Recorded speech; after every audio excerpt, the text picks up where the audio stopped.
Vamos modificar um pouco a nossa forma de trazer para você o boletim meteorológico. Normalmente, nós temos o Ricardo Henck, lá da Atmosfera Meteorologia, que nos faz um boletim trazendo um resumo das informações que ele dispõe, focando aqui em Tupã-Ciretã e trazendo detalhes sobre Tupã-Ciretã. Mas hoje nós vamos fazer uma entrevista com o Ricardo, porque essa questão climática virou o tema principal aqui na nossa região. Surgiram especialistas de tudo que é lado aí e com certeza esse impacto era compreensível, porque nós tivemos aqui em Tupã-Ciretã um fenômeno muito forte, né, que causou centenas de danos aí, algumas estimativas. Nós não temos ainda, daqui a pouquinho a Defesa Civil vai trazer alguns dados mais oficiais aí com relação ao que eles têm até agora, mas ainda não passaram oficialmente para o governo do estado, isso deve acontecer hoje. Se estima aí mais de 1.000 casas atingidas e que estejam atendidas pela Defesa Civil. Muitas outras não foram atendidas pela Defesa Civil, as próprias pessoas atenderam. Os nossos ouvintes já sabem que nós ficamos fora do ar aí domingo, segunda e terça. A Tupã, a Clube 1 voltou na segunda-feira com seu sistema reserva aqui nos estúdios, mas a Tupã ficou fora do ar porque o nosso prédio foi completamente destelhado, né, lá nos trâmites. E toda essa atividade, né, causou aí uma apreensão muito grande. E isso está sendo somatizado, está sendo ampliado, porque vários órgãos estão divulgando alertas. A Defesa Civil do Rio Grande do Sul emitiu um alerta sobre o risco de chuva forte entre quinta, que seria ontem, e hoje. Né? De acordo com o comunicado, há a possibilidade de trovoadas rajadas de vento de até 90 km por hora e queda de granizo na campanha Missões, Serra do Sudeste, Encosta do Sudeste e Litoral Sul.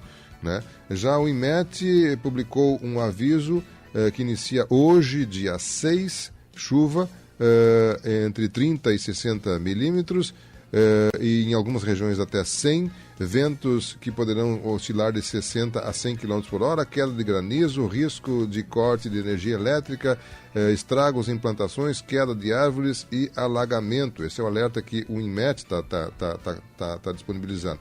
Portanto, vários institutos estão trazendo alguns alertas. E isso no momento que a gente está meio que chocado ainda com aquela coisa toda lá de domingo. Por isso eu pedi ao Ricardo Henck para a gente fazer uma entrevista para ampliar um pouco mais isso com quem realmente entende, um meteorologista, gente que estudou para isso, que se preparou para isso e que presta serviço focado nesse sentido. Ricardo Henck, muito obrigado pela sua gentileza de nos dar uma atenção hoje diferenciada e podemos conversar um pouco mais com relação a essa questão, especialmente sobre esse fenômeno que aconteceu no domingo aqui em Tupã-Ciretã. Bom dia, Ricardo, como é que está, amigo? Tudo bem? Bom dia, Miguel. Bom dia, ouvintes. Tudo tranquilo? A gente ficou também um pouco apreensivo sabendo das notícias que chegavam aí da região de Tupã-Ciretã, e não só aí, mas diversos pontos do Rio Grande do Sul, e realmente foi uma situação extraordinária, né? Um evento com severidade significativa, né? Muito forte, algo atípico, não é algo que acontece toda hora. Então, só para ressaltar que não é todo evento que tiver algum temporal localizado, ou temporal na região, ou tempestade, necessariamente vai causar estragos desta ordem, né? Uhum. Bom, vocês acompanharam o fenômeno. Que conjunções fizeram com que isso acontecesse aqui em Tupã-Ciretã, Ricardo?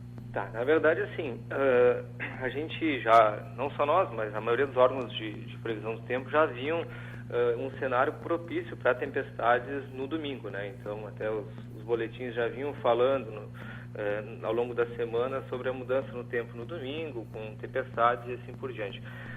A severidade desse fenômeno, o que chama a atenção, nesse dia em particular, no dia 1º, tínhamos aí um período muito quente, né? Bem quente no sentido de 29, 30 graus à tarde, né? Antecedendo a chegada de uma frente fria, né? Já só abrir um parênteses, né? Não necessariamente toda frente fria vai causar eventos dessa ordem. A gente tem situações, às vezes, que passa uma frente fria sobre Tupã-Ciretã e região e não dá nem chuva. Tem casos com frentes frias que causam eventos significativos, com tempestades fortes. Nesse caso do domingo, fenômenos desse tipo só podem ser previstos acompanhando a evolução das condições meteorológicas com algumas horas de antecedência, né? Então, claro, depois que acontece, e no momento em que está acontecendo, né, dá para se ter uma noção da onde veio, da onde se formou essa instabilidade, essas tempestades que causaram esses estragos. Em particular, o que atingiu a região de Tupã-Ciretã ali no meio da tarde, em torno de 3h30, 3h20, 3h30, formou-se umas áreas de instabilidade na Argentina, que chegaram ali mais ou menos na região de Itaqui, em torno de meia hora do domingo, né, e organizou uma linha de tempestade. Essa linha de tempestade tinha uma intensidade forte, muito forte, ou seja, causando chuva e granizo e vento forte. E essa linha de tempestade, ela se deslocou nesse período aí entre meia hora e 3h30, mais ou menos, da região de Itaqui até a região de Tupanciretã. Então, para ter uma ideia, em torno de 2h30 estava essa linha de tempestade organizada bem em cima de Santiago e uma hora depois, no caso, chegou a Tupanciretã. Até olhando imagens de radar, sequências de imagens de radar, a gente vê que o sistema, antes de chegar em Tupanciretã, até tinha um padrão detectado pelo radar de intensidade até mais forte do que de fato aconteceu no momento do evento mais significativo em Tupanciretã. Mas aí eu abro outro parênteses que, assim, Tupanciretã nesse dia foi o local que teve vento mais forte registrado, né? Então, em torno de 128 km por hora, é um vento extremamente forte. E aí, claro, mais no final do dia, Porto Alegre teve também algo bastante marcante, algo bastante significativo também em relação à instabilidade. Então, assim, se tinha um ambiente muito propício à condição de tempo severo. O tempo severo é quando tem tempestades fortes, tempestades de intensidade muito forte também, né? Então, outro padrão que também chamou bastante atenção nesse domingo é a pressão atmosférica, que baixou bastante, ou seja, com valores atípicos que se observam na região, né? Assim, então, se fosse olhar, o que chamou atenção também, do ponto de vista mais meteorológico, não é uma variável muito comum da população. Geralmente se fala de temperatura, vento, umidade, precipitação, mas a parte da pressão atmosférica ela baixou bastante nesse período, né? Então esse foi um outro componente que favoreceu a ter esse cenário propício a essa tempestade, que, ressalto de novo, foi extremamente atípica, né? Uhum. Essa passagem de frente fria com choque com ar quente nesse período de primavera é uma coisa que acontece bastante, né? Na verdade, a primavera tem essa característica, né? A primavera é um período em que as tempestades elas têm uma característica de maior frequência na região, né? Então, não é raro acontecer tempestades fortes com vendaval, com granizo. Na verdade, é uma característica da nossa região, é um período de transição. Então, o que acontece? Existe esse padrão, ainda há influências de ar frio ingressando sobre a nossa região na primavera. Por outro lado, também há ingressos de ar quente vindo de norte. Essa semana deu para sentir isso, né? O aquecimento, o padrão de vento norte. Ontem até teve algumas rajadas na parte mais central, principalmente do estado, até na região de Tupanciretã, devido ao ingresso de ar quente, e agora já vai mudando o padrão hoje para virando o vento, né? Então, tu tem bastante troca de massas de ar frio e quente. Então, esse padrão, quando tu tem um contraste muito significativo entre as massas de ar quente e frio, esse geralmente é um dos ingredientes que propicia a formação das tempestades, mas não só isso. Tem também um canal de umidade que vem lá da região da Amazônia e chega até a nossa região aqui no sul do estado, trazendo umidade, né, que a gente na meteorologia chama de jato de baixos níveis, né? Então tem uma série de componentes que propiciam para aquela situação de tempo severo, né? Então às vezes há situações que a frente fria avança, mas não tem esse ingrediente propício trazendo umidade para a região. Então, por mais que tu tenha um contraste significativo de temperatura, tu não tem a umidade para favorecer o desenvolvimento dessas tempestades. Então, cada sistema meteorológico tem sua característica. Mesmo que seja a frente fria, associar uma frente fria com tempo severo, nem em todos os casos tu pode associar isso, né? Então, há situações, como eu já falei, às vezes que passa a frente fria, ela só há uma mudança do vento. Há situações que, quando tem a frente fria, o que chama muita atenção é bastante incidência de raios. Outros casos é mais chuva, sem raio, sem vento.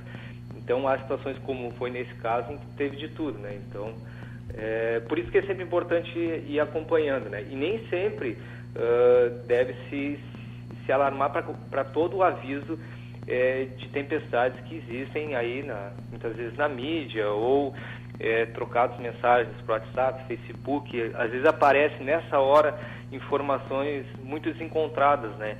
Por outro lado, deve-se levar muito em consideração os alertas meteorológicos, principalmente de instituições, institutos de meteorologia, né? Sim. Então, na verdade, é muito comum essa situação de pânico posterior a um evento significativo. Eu já tive uma situação na minha cidade, lá em Camaquã, em 95, que a gente teve uma enchente, foi a pior da história, a gente perdeu tudo em casa, então toda a chuva para mim era um desespero, né? Isso demorou meses e meses e meses, e até foi uma das coisas que me chamou a atenção para hoje trabalhar com isso, né, meteorologia. Então, assim, não é uma... Por outro lado, assim, eu só quero dizer no sentido, assim, da gente não ficar nem um extremo, nem em outro, né? Então, foi se alertado bastante sobre essas situações de tempestade, né? Na mídia em geral, se a gente for pensar a nível de estado, jornais, depois que aconteceu só se falava nisso, né? Mas antes também tinha vários alertas, e a rádio, por exemplo, é um bom exemplo que já tem esse espaço da meteorologia que permite voltar uma previsão especificamente para a região. E, claro, há situações bem extremas e específicas que somente acompanhando com horas de antecedência que permitem ter uma noção da severidade, né? Você você tem um radar na frente, está vendo alguma coisa? O que está acontecendo agora no Rio Grande do Sul? Aí, na verdade, hoje pela manhã, madrugada principalmente, né, ingressou, o sistema frontal já começou a influenciar a nossa região, então a gente até teve em alguns pontos Rio Grande, em Camaquã, granizo, Gramado também já teve granizo. No momento, as áreas de instabilidade elas estão mais concentradas na metade norte do estado, então pegando ali desde a região de Porto Alegre até mais ou menos Tapes, e passando ao norte de Santa Maria do Tupanciretã, e em Cruz Alta, por exemplo, há instabilidade nesse momento. Então, em pontos da região de Tupanciretã já começa a ter novamente algumas instabilidades localizadas. Nessa madrugada até teve alguns temporais localizados na região de Tupanciretã, e a gente vê que, principalmente na rodovia entre Tupanciretã e Cruz Alta, nesse momento, há chuva, principalmente na área mais próxima de Cruz Alta, né? Então, até no decorrer do dia ainda vão ocorrer algumas instabilidades com condições para chuva na região. Então, o tempo ele dá uma firmada um pouco amanhã, principalmente aí na madrugada, manhã e tarde, mas já para a noite de amanhã e primeira metade de domingo volta um outro tempo instável com condições para pancadas de chuva, trovoadas e até algum temporal localizado. Nada fora do normal, mas claro, sempre é necessário estar atento às condições meteorológicas, né? Teremos uma primavera chuvosa? A tendência é que seja uma primavera próximo do que é normal, ou seja, com períodos de tempestades atuando na região, mas a chuva, ela no total, assim, considerando todo o período da primavera, a nível, de uma forma mais geral, na região, tem uma tendência de ficar de normal a ligeiramente acima da média, até podendo ser um pouco acima da média, tá? Então a gente vai ter eventos pontuais de tempestades, com alguns dias seguidos de chuva, outros períodos intercalados sem chuva, é lógico, isso é uma característica da região, né? Então, à medida que vai se aproximando o verão, vai crescer também a tendência de tu ter um padrão de chuva mais irregular, né? Então, esse também é uma característica da região. Mas, no geral, teríamos aí um período de chuva próximo do normal, tendendo a ficar um pouco acima da média, né? A Somar está nos informando aqui que na semana que vem deve ter chuva mais intensa entre quarta, quinta e sexta da semana que vem, após essas chuvas mais pancadas que deverão ocorrer no final de semana e início da semana que vem. É muito tempo a previsão mais confiável ou não, Ricardo? Na verdade, sim, pensando a curto e médio prazo, a gente tem um padrão agora para a primeira metade da semana que vem, né, pensando assim, estendendo até uma semana, um período bem estável na região, né? Então, a tendência, e os modelos vêm confirmando isso, que a gente vai ter bastante nuvem na região, no estado, principalmente, mas considerando a região de Tupanciretã. Então, vai ter chuva em diversos momentos nesse período, vai ter possibilidade de alguns temporais localizados típicos de primavera, né? Só que a gente ressalta que, no momento, não há um prognóstico de alguma tempestade da ordem que aconteceu no dia 1º, né? Então, mas, por outro lado, sempre tem que seguir aqueles cuidados básicos em situações, por exemplo, quando tem uma situação de tempestade, se tem incidência de raios, por exemplo, não se proteger debaixo de uma árvore, ou seja, está exposto a algum risco, né? Então, sempre seguir as recomendações da Defesa Civil, que sempre passa informações, principalmente a nível local, né? Recomendações de como proceder, né? Então, assim, a tendência é que o outubro realmente tenham essas instabilidades, essa primeira quinzena é bastante marcante na região, né? Começou já o primeiro dia com toda essa loucura que foi essa tempestade forte, e a gente vai ter vários episódios de chuva, né? Claro, o padrão de chuva vai acontecer bastante diferenças de totais de chuva de uma região para outra, pensando aí de Panciretã e municípios vizinhos, né? Mas ao mesmo tempo, se for ver o mês de outubro em si, vai ser bastante chuvoso. A outra semana ali mais ou menos do dia 13 ao dia 21, também deve ter totais bem significativos de chuva no estado, principalmente no noroeste, em direção à fronteira com a Argentina, divisa com Santa Catarina, também o norte do estado, e a região também deve ter alguns totais significativos de chuva. Então, no geral, o mês de outubro deve terminar com chuva de normal acima da média, tá?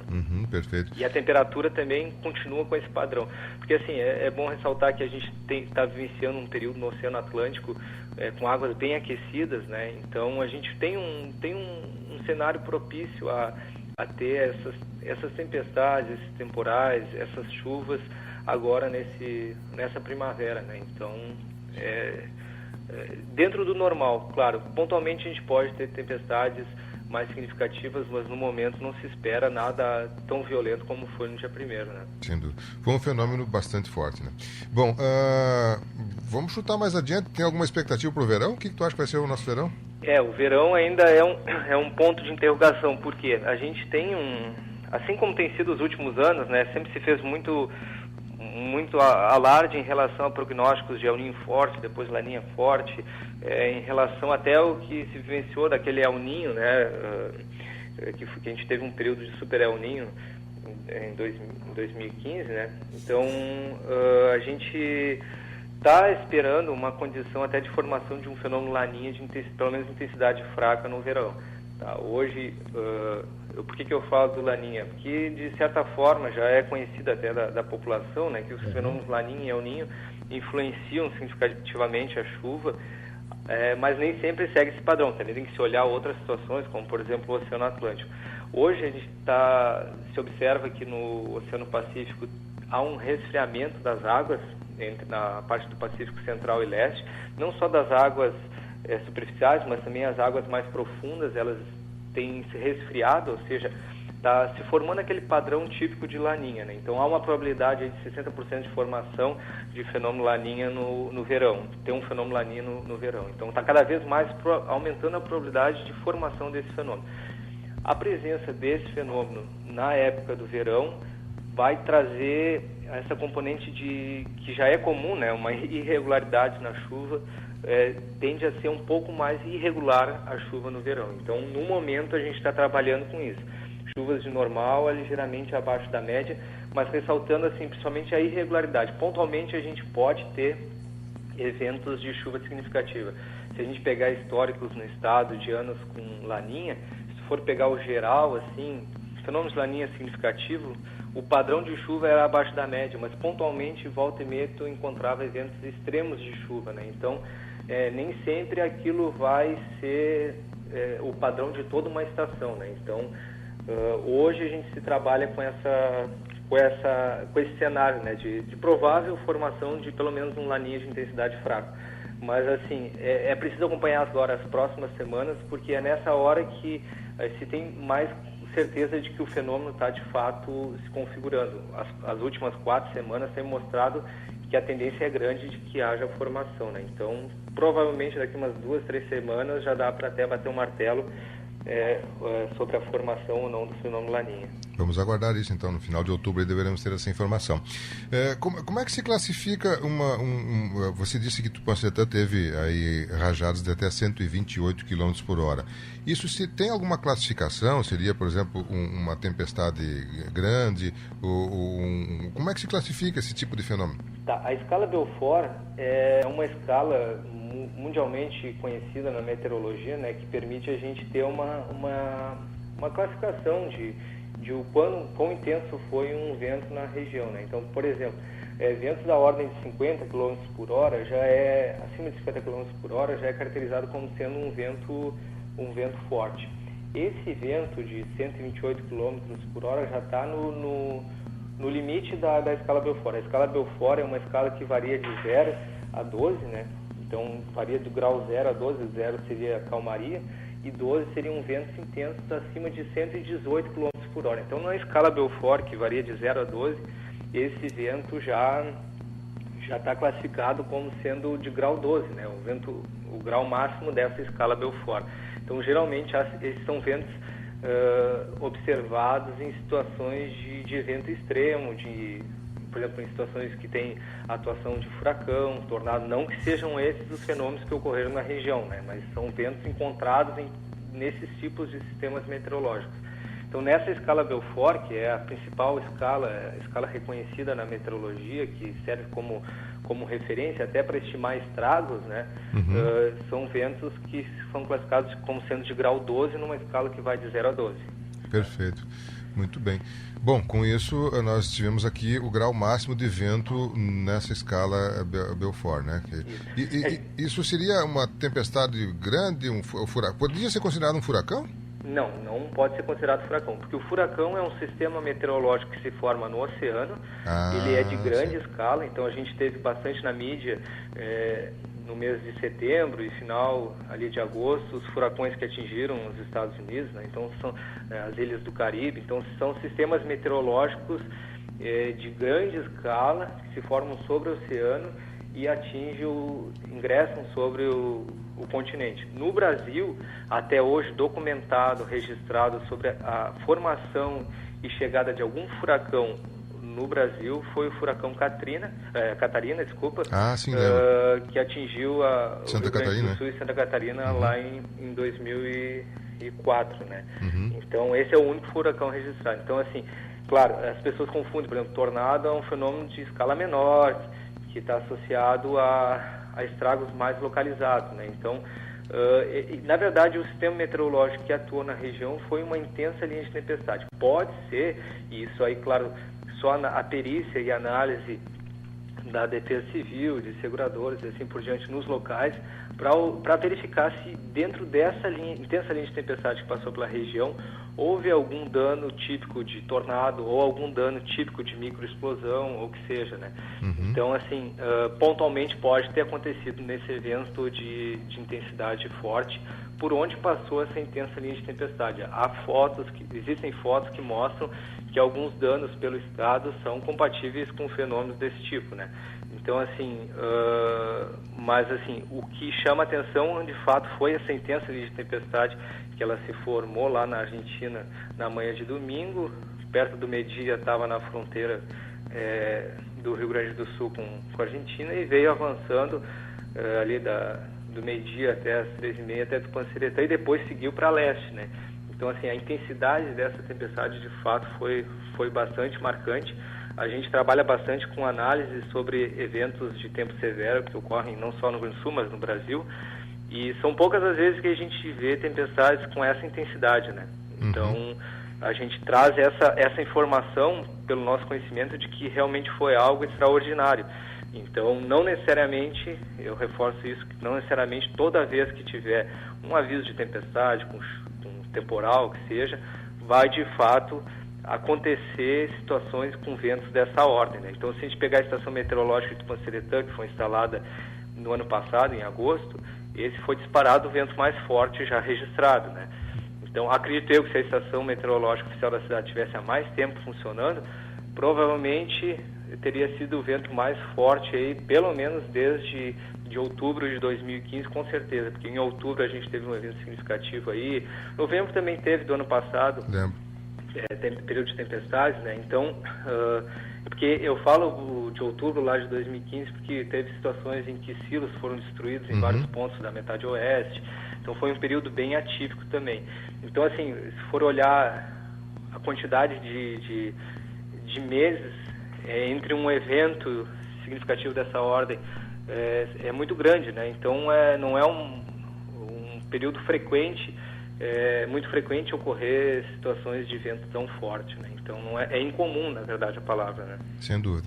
Ricardo, quero agradecer a sua gentileza de nos atender hoje de uma forma mais ampla para a gente poder ter mais detalhes com relação a essa questão climatológica, né? E que hoje é praticamente quase que um trauma na cidade, né? A gente vê os alertas aí, pessoal, principalmente pelas redes sociais, espalhando muito a questão. A Defesa Civil está alertando, vem aí temporal, e realmente a Defesa Civil está colocando um alerta. O INMET também colocou um alerta de nível de severidade e perigo com temporais que podem acontecer, especialmente hoje, mas como você reforçou e ressaltou, né, aquele fenômeno que aconteceu no domingo é muito raro, pontual, e a probabilidade dele se repetir é bastante difícil.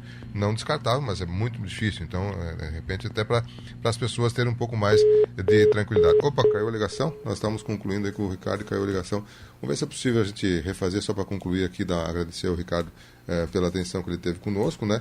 E é claro que hoje não teremos o boletim, porque tivemos um boletim enorme aí com o Ricardo nos trazendo as informações aí com relação à climatologia e aí ao aspecto que ele é um especialista nisso, ele que constantemente aqui nos traz as informações diariamente, né? No programa Variedades, no intervalo, normalmente ele traz o boletim, é um boletim rápido, sintético, né, de cerca de 2 minutos, 1 minuto e meio, 2 minutos, em que ele traz um boletim específico aqui para Tupã-Siriatã e região. E hoje a gente solicitou essa entrevista, essa gentileza dele de fazer uma entrevista mais ampla, para podermos ter mais detalhes com relação, especialmente tentar entender o que aconteceu no domingo, né? E também a consequência disso, ou seja, a perspectiva de que isso se repita, que tenhamos.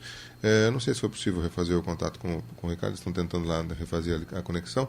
Bom, se não for possível, a gente vai fazer um intervalo comercial. Nós temos ainda a perspectiva de ouvirmos a nossa Defesa Civil, que está, ontem falou conosco aqui, estava por enviar, não sei se já enviou ou não, oficialmente os dados que a Defesa Civil dispõe aqui sobre a questão em Tupã-Siriatã. Vamos ao intervalo comercial. Eu já retorno com o patrocínio de Riedel Máquinas Agrícolas. Lembrando que as plantadeiras Stara, com elas você planta 10% a mais por dia, isso mesmo. A cada 10 horas de plantio, por exemplo, você tem 1 hora a mais de produção. Vá até a concessionária Stara, irmãos Riedel, no Presidente Getúlio Vargas 364 aqui em Tupã, e confira. Delta Sul, mês das crianças, criançada vai fazer a maior festa, lá tem smartphones, brinquedos, mas também tem som, imagem, informática, móveis, tudo para você começar a pagar em dezembro. Farmácias Associadas, aqui você tem amigos. Farmácias Associadas em Tupã, a farmácia econômica na Avenida Rio Branco 437. Telefone 3272-1444. Vamos ao intervalo comercial, eu já retorno.